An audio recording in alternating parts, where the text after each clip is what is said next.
The effect for an investor of the removal of ability to deduct their interest expense is like that particular interest rate rising 1.5 times.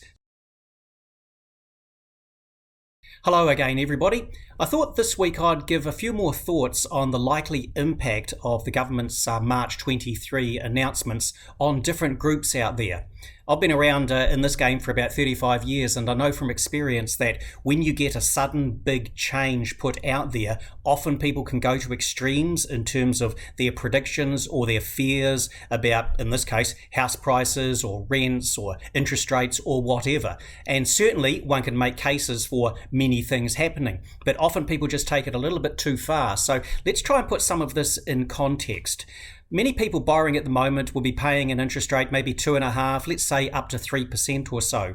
The effect for an investor of the removal of ability to deduct their interest expense is like that particular interest rate rising 1.5 times. So if they were paying 2.5%, they're now paying maybe 3.25%. Or if they'd been paying 3%, it's like they're now paying about 4.5%.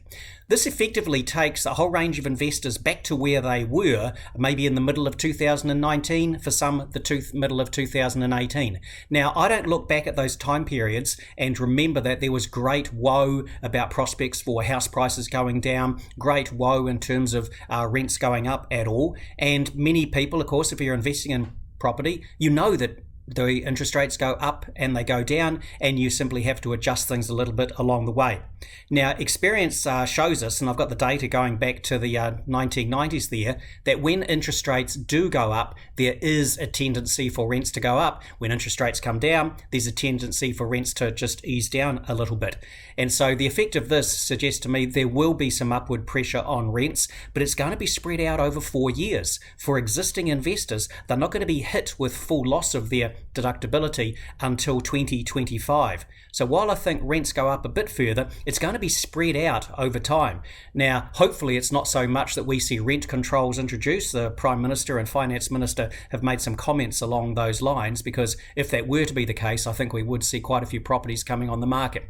Do I think house prices fall? Well, yes, I do. Does that worry me? No. House prices on average have gone up 25% around the country since June of last year. And even if we give back a 15% prices there, you're only back to where we were in about August last year. I would not read, as an economist, falling prices meaning the outlook for the economy is bad, unemployment's going to rise, or anything like that.